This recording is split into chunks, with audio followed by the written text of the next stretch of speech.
무더위 속에서도 우리 생명을 지켜주시고 건강을 붙잡아 주셔서 오늘 이 자리에 나오신 여러분을 주님의 이름으로 환영합니다. 우리가 하루하루 살아가는 것이 기적이에요. 당연한 것이 아니고 하나님께서 더위 속에서도 질병 속에서도 또 전쟁의 이 세상 속에서도 하나님께서 우리를 사랑하시고 눈동자처럼 지켜주셔서 오늘도 주의 전에 나와서 하나님 앞에 예배드리게 하심이 얼마나 감사하고 또 감사한 일인지 모릅니다.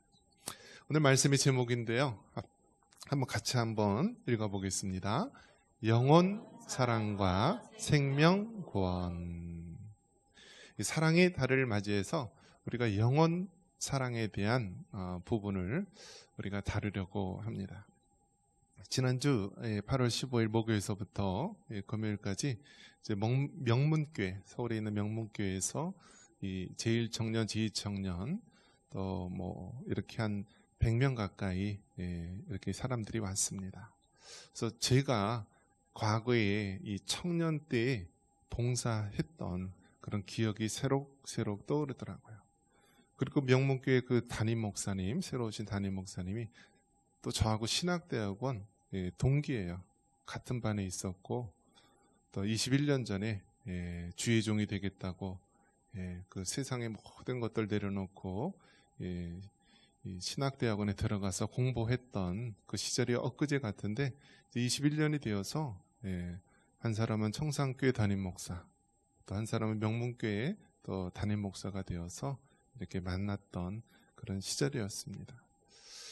그래서 정말 주의 종이 되겠다고 한 그 이유가 영혼을 사랑하고 영혼을 구원하기 위해서 주의 종의 길로 들어섰는데 과연 그러한 모습으로 살아왔는지 또 제 자신을 점검할 수 있는 그런 뜻깊은 시간이었습니다.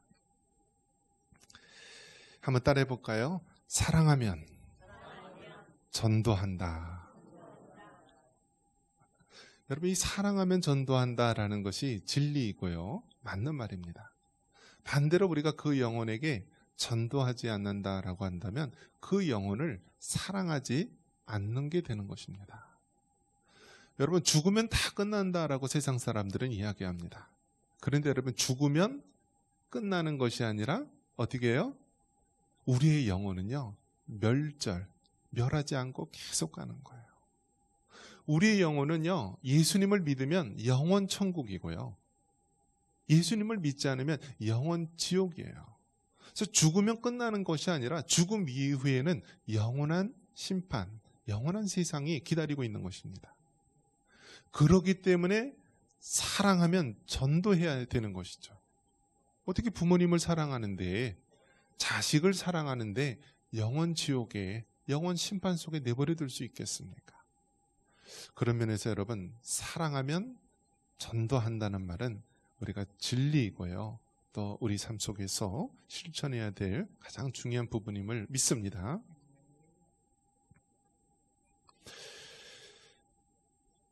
여러분의 관심은 어디에 있습니까?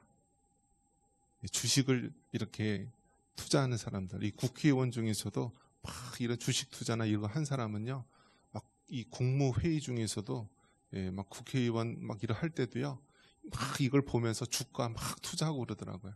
그럼 또 기자들은요, 망원렌즈로 그걸 다 핸드폰에 있는 걸 찍어가지고 뉴스를 내는데요, 그렇게 투자한 사람들은 거기에 관심이 있는 거예요. 또 어떻게 하면은 또 아파트나 땅 투자해가지고 한번 이득을 얻어볼까 하는 사람은 그쪽에 관심이 있는 것이죠. 또 늘 세상 쾌락에 관심 있는 사람은 어떻게 하면 바람을 필까? 어떻게 하면 사업 핑계 대서 한번 해외 골프 갔다 오면서 인생을 한번 엔조이 할까? 늘 사람이 관심에 따라 그 사람의 삶의 모습이 정해집니다. 그러나 우리 하나님의 관심은요, 영혼에 관심이 있습니다. 우리 하나님의 관심은요, 그 영혼에 관심이 있다라는 거예요. 세상의 돈이나 북이나 영화에 관심이 있는 것이 아니라 그 한 영혼, 그 영혼을 어떻게 하면 구원할까? 그 영혼을 향하신 하나님의 마음, 그것이 바로 우리 하나님의 관심입니다. 그러면서 우리가 예수님을 믿고 하나님의 자녀가 되었다라고 한다면 우리도 한 영혼에 관심을 갖기 바랍니다. 여러분, 세상에서는 노인을 향한 시선이요, 어떤 시선일까요? 힘들다는 거예요. 너무 오래 산다라는 거예요. 이제는 뭐 의료비나 모든 사회보장 비용이 너무너무 많이 들어간다는 거예요. 그래서 세상에서는요, 똥값이라 못하고 뭐라고 해요? 그냥 실버라고 하잖아요. 그게 얼마나 웃긴 말이에요. 그런데 교회에서는요, 흰머리 앞에 그 머리를 좋아하리라. 노인은 그 머리가 하얀 것은 백발, 그 면류가 아니다라고 이야기하지 않습니까? 그래서 우리 교회에서도 어떻게 해요? 우리가 골든 세대, 골든방, 금이라고 얘기하잖아요. 왜 그렇습니까? 바로 우리 하나님의 마음은요, 한 영혼의 관심을 가진 것입니다. 세상에서는 능력이 있고 힘이 있고 팔팔거리는 젊은 세대의 관심을 가지고 있지만요, 우리 하나님은요, 힘이 없고 아무것도 할 수 없는 그러한 자라 할지라도 그 한 영혼에 관심을 갖는다는 사실 기억하시기 바랍니다. 예수님은요, 참 하나님이시면서 예수님은 참 사람이십니다. 그래서 예수님은 하나님이시기 때문에 전지전능하신 분이세요. 하지만 또 예수님은 참 사람이기 때문에 우리와 똑같이 성정을 가지고 있는 거예요. 이 밥을 먹어야 돼요. 육신의 양식. 잠을 자야 되고요. 물론 화장실도 가셔야겠죠. 자, 이렇게 똑같이 참 하나님이시면서 참 사람이셨어요. 예수님이 성경에서 보면 눈물을 흘리셨다, 예수님께서 우셨다라고 하는 부분이 두 부분에 나옵니다. 첫 번째 부분은 바로 나사로의 죽음 앞에서 눈물을 흘리셨어요. 그러니까 우리 예수님은요, 그 당시 나사로 또 마르다 마리아 이 삼남매는요, 베다니라고 하는 지역, 예루살렘 인근에 있는 지역에 살았는데 그 베다니가요, 가난한 동네였어요.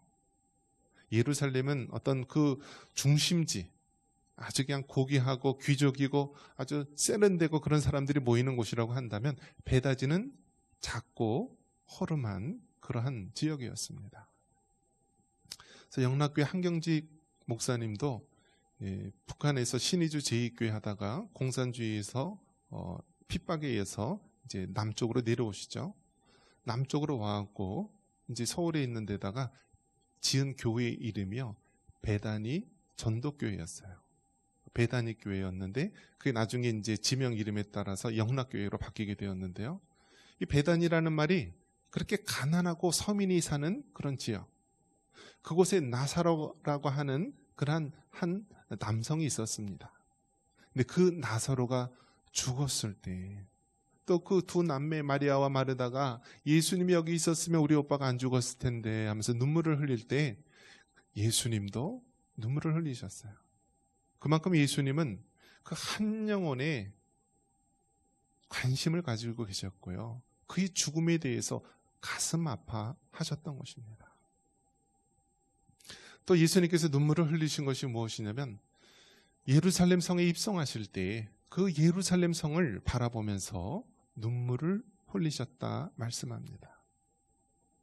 그러니까 우리 예수님께서는 사람들은 그 예루살렘 성의 화려함에 환호하지만 이제 좀 지나지 않으면 저 예루살렘 성이 돌 위에 돌이 남지 않고 로마의 디도 장군에 의해서 다 무너지며 이스라엘 백성들이 그렇게 신성시하는 그 예루살렘 성전이 무너지고 결국 지금 통곡의 벽, 그 성전의 서쪽 한 귀퉁이 벽만 남을 것이라는 사실을 알았던 것입니다.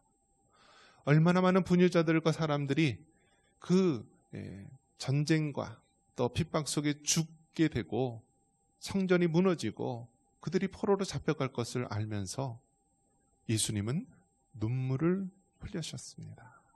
즉 회개하지 않는 이 세계를 바라보면서 그들이 결코 멸망당하게 될 사실을 알면서 눈물을 흘리신 거예요. 우리 예수님의 관심은 바로 한 영혼의 관심을 가지고 있고 그 한 영혼 한 영혼이 사는 그 세상의 멸망을 바라보면서 눈물을 흘리신 것입니다. 그런 면에서 여러분, 우리 예수님처럼 한 영혼의 관심을 갖고요, 그 영혼이 생명의 구원의 역사가 일어날 수 있도록 늘 기도하시고 헌신할 수 있기를 바랍니다. 자, 우리 19절 같이 한번 읽어보겠습니다. 19절입니다.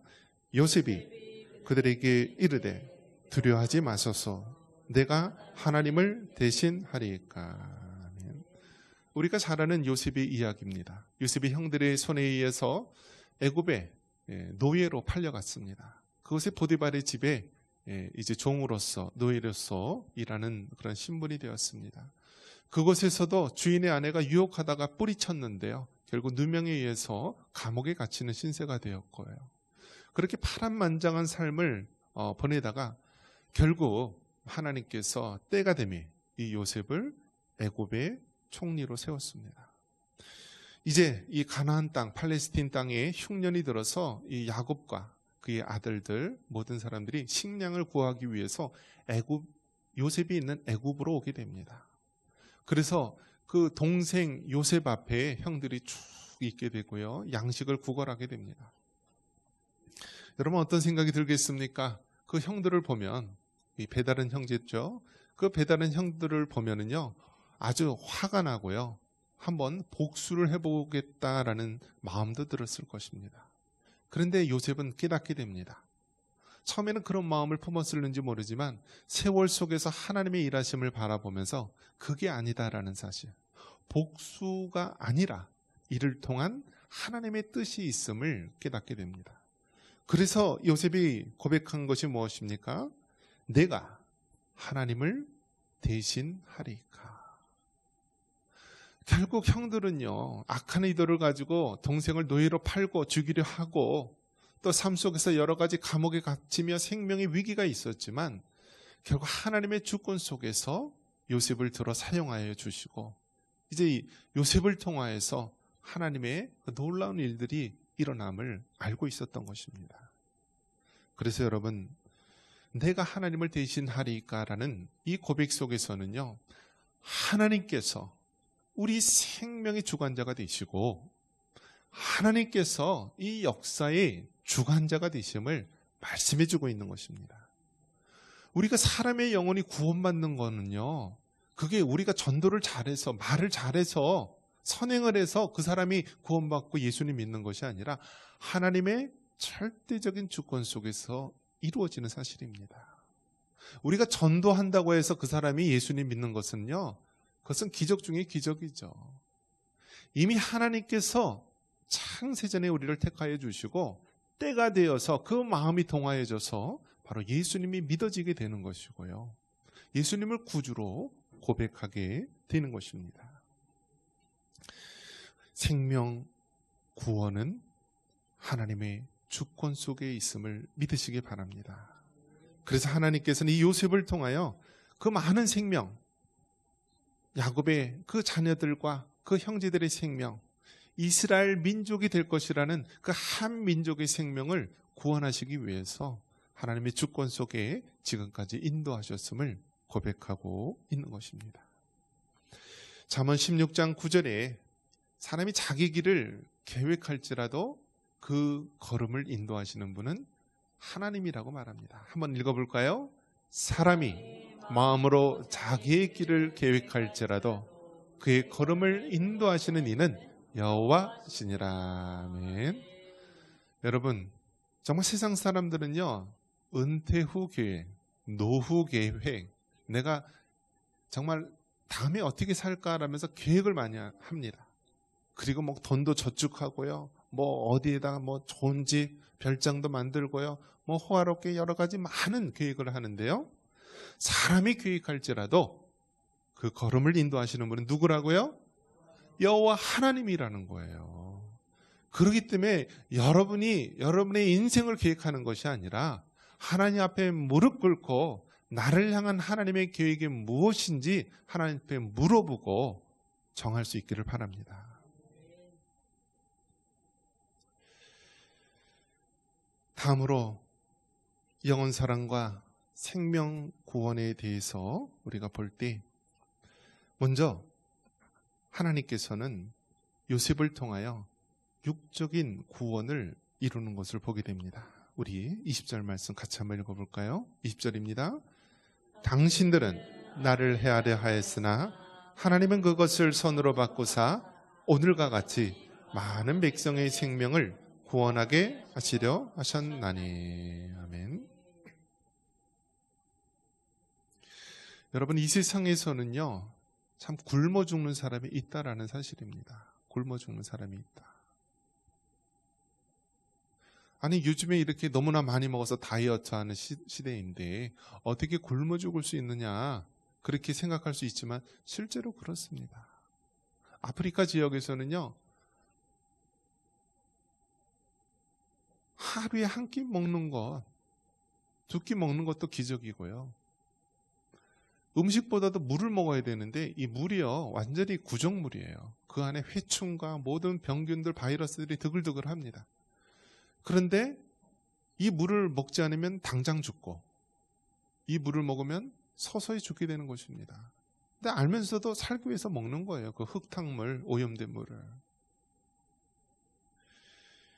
저 북한에서도요 1990년도 중후반에요 이 고난의 행군, 즉 소련이 멸망하고 동구권이 멸망하면서 이 북한도요 이제 경제적으로 모든 것이 어렵게 됩니다. 그래서 사회에서 쌀 배급을 못 해줘요. 그러니까 사람들이 굶어 죽기 시작하는데요. 그 당시 한 최소 40만 명에서 뭐 많게는 200만 명까지도 죽었다라고 이야기를 합니다. 그래서 막 시체가 널브러지는 거예요. 굶어 죽는 시체. 그러한 가운데서 여러분, 이제 젊은 사람들은 잘 모르겠죠. 찢어지게 가난하다라는 그 이야기가 있습니다. 이게 찢어지게 가난하다가 뭐냐면 먹을 것이 없으니까요 아무거나 먹는 거예요. 특히 나무 속껍질이라든지 막 이런 것을 벗겨서 먹는 거예요. 그럼 막 먹는데요 그게 제대로 소화가 안 되고 제대로 배출이 안 되는 거예요. 꽉 막히는 거예요. 그래서 나중에는요 그냥 배출을 못해서 찢어진다라는 거예요. 찢어지게. 그래서 찢어지게 가난하다. 먹을 것이 없어서 소나무 껍질을 먹고 그러다 보니까요 과거에는 북한에서요 출신 성분에 의해서 평양에 사는 사람이 제일 높은 신분, 그 중에서도 뭐 신분적으로 혈통적으로 나눠서 북한은요 두 개의 나라와 같이 평양에 사는 사람들과 그 이외의 지역에 사는 사람으로 나뉘어졌다라고 합니다. 그런데 이제 북한에 사는 사람이 먹고 살기 힘들어서 다 중국을 통하여서 또 외국을 통하여서 탈북을 해서 한국에 오는데요. 이제는 북한에서 제일 높은 신분이 어디냐면 남한에 이 탈북민 가족을 둔 사람이 가장 높은 신분이라고 은연중에 이렇게 확산됐다라고 합니다. 그래서 남쪽에 있는 이 탈북한 이 가족들한테 돈을 보내달라고 합니다.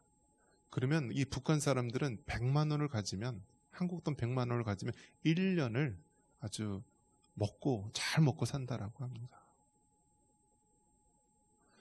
지금도 여러분 같은 동포, 같은 민족이지만 저 북한에서는 굶어 죽는 사람이 있고요. 지금 우리가 이렇게 GDP 3만 5천 불의 시대를 살고 있지만 그래도 그 가운데서 여러분 굶어서 죽는 사람도 있고 독거노인들도 있고요. 많은 사람이 있습니다. 그런 사람에 대해서 우리가 누가 다가갈 수 있겠습니까? 바로 예수님을 믿는 우리 성도들, 이 땅에 있는 하나님의 교회가 그 죽어가는 영혼, 그 죽어가는 육신의 생명을 살려야 할 줄 믿습니다. 이제 청년들이 왔는데요. 이제 저희가 이제 청년 때 봉사했을 때하고 이제 또 요즘 청년들하고 이게 좀 달라요, 보니까. 요즘 청년들은 막 키도 크고 막 등치도 좋고 잘 먹어서 포동포동하지만 이 별로 실속이 없는 거예요, 실속이. 그러니까 노인분들 이 지역사회에 독거노인들 이런 데 찾아가서 전도하고 마을잔치 있는 거 또 뭐 이렇게 홍보하려고 다 이렇게 뜨거운 땡볕에 2-3시간 갔더니요. 저녁 때 쓰러지는 거예요. 쓰러지는 거예요. 그래서 119 불렀어요. 119. 그래서 버틸 수 있겠냐? 했더니 버틸 수 있을 것 같아요. 했더니 계속 쓰러지려고 하고 막 그래요. 그래서 다시 불렀어요. 1시간 후에.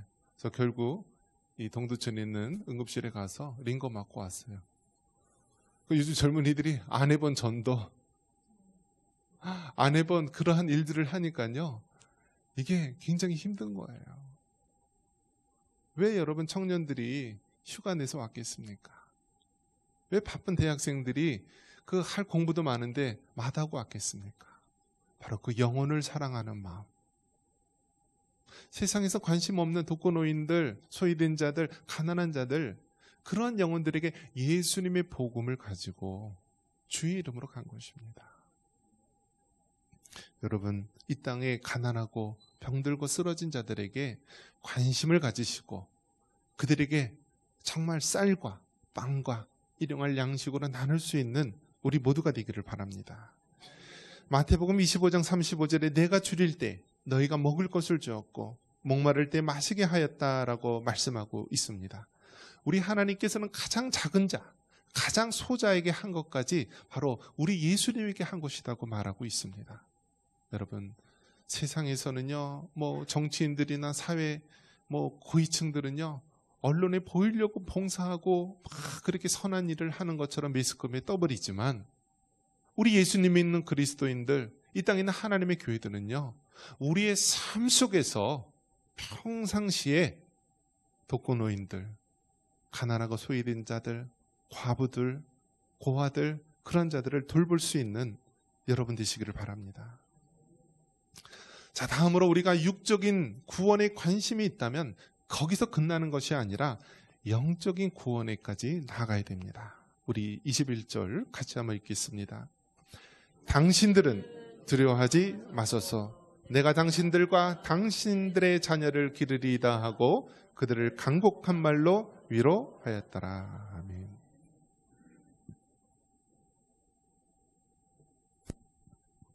여러분, 병들고 가난한 자들에게 빵과 쌀과 음식을 주는 것 너무나 귀하고 소중한 것입니다. 그런데 그것은 사실 세상에서도 합니다. 사회복지단체라든지 어떤 기부자에 통해서 합니다. 그런데 여러분, 교회는요, 우리 믿는 성도들은요, 거기에서 끝나는 것이 아니라 바로 복음을 전하고 그 사람의 영혼을 구원하기까지 나아가야 하는 것입니다. 요셉은요, 그 당시에 7년 풍년 이어서 7년 흉년이 되었을 때, 여러분, 그 한 해 동안 흉년이 돼도 먹고 살기 힘든데 7년 동안 이어졌으니 얼마나 힘들었겠습니까? 그 애굽에 있는 사람뿐만이 아니라 근처에 있는 가나안, 우리 팔레스틴 지역과 모든 그 주변에 있는 사람들이 먹을 양식을 위해서 애굽으로 요셉에게로 온 것입니다. 요셉을 통하여서 일용할 양식을 공급받고요. 더 나아가서 이제는 자기 형제들, 자기의 가족들에게 바로 하나님의 영혼 구원의 이야기를 하게 됩니다. 내가 당신들과 당신의 자녀를 기르겠다고 말합니다. 이것은 바로 그들의 영혼을 하나님의 자녀로서, 주님의 제자로서 키우겠다는 그러한 믿음의 고백인 것입니다. 요셉이 죽을 때 여러분 어떻게 유언하신지 아십니까? 요셉이요, 내가 죽으면 내 해골을 메고 바로 고향 땅 예루살렘, 그 가나안 땅으로 메고 올라가라라고 유언을 하게 됩니다. 이것이 무엇입니까, 여러분? 바로 그 야곱의 70여 명의 가족들, 내가 당신들에게 지금 당장 굶어 죽을 판에 일용할 양식을 줘서 살렸는데 이것으로 우리의 사명이 끝난 것이 아니라 당신들은 이곳에서 하나님께서 정말 위대한 하나님의 민족으로 번성케 하여 주시고 바로 약속의 땅, 그 고향으로 돌아가게 될 것입니다. 그렇기 때문에 당신들은 여기서 정착하거나 여기서 뿌리 내려서 끝나지 말고 내 해골을 메고 바로 약속의 땅으로 가라고 영적인 유언을 하게 된 것입니다. 여러분, 우리가 그 영혼을 사랑한다면 육적인 양식을 주는 것으로만 끝나지 말고요, 그 영혼이 구원을 받고 그 영혼이 하나님의 자녀이고 하나님의 자녀로서 사명 감당할 수 있도록 인도해 줘야 되는 것입니다. 여러분의 자녀를 사랑한다면 자녀에게 먹을 것 입을 것만 공급해 주는 것이 아니라 이 자녀가 하나님의 백성이요 하나님의 거룩한 비전을 위해서 살아가도록 영적으로 기도하고 인도해 주시기 바랍니다. 여기 있는 담임 목사가 70주년을 앞두고 여러분 기도해야 합니다. 그렇게 외치는데도요, 일천번제함 기도함에 보면은요, 하는 사람만 해요. 여러분, 지금 걸어 다닐 수 있잖아요. 몇 걸음이라도. 여러분, 지금 등을 펴서 다닐 수 있잖아요. 그러면은요, 잠깐이라도 와서 기도할 수 있잖아요. 여러분의 자녀가 세상을 향해 나아가고 여러분의 손주들이 세상 속에서 무슨 짓을 하지 못하는데 어떻게 가만히 있어서 TV 앞에서 세상 일 속에서 그렇게 살겠습니까? 여러분, 그 영혼 구원을 위해서 기도하시기 바랍니다. 교회가 이렇게 정해서 할 때는요, 이를 통해서 하나님이 크신 역사가 있기 때문에 허락하신 줄 믿습니다. 우리 청산교회가 정말 앞으로 초고령사에서 시골에 있는 모든 마을들과 교회들이 문을 닫는다는 세상 속에서 우리는 기도할 것입니다. 비전을 보며 기도할 것입니다. 여러분, 자고 일어나면 저 북한에 있는 그 사람이 죽을 수도 있고요, 이 닫혀진 휴전선의 문이 열릴 수도 있어요. 그때 여러분 준비한다고요? 그때 사람들을 키운다고요? 그때 제자들을 보낸다고요? 아니에요. 지금서부터 기도하시기 바랍니다. 지금서부터 그 영혼의 구원을 위해서 기도하시기 바라고,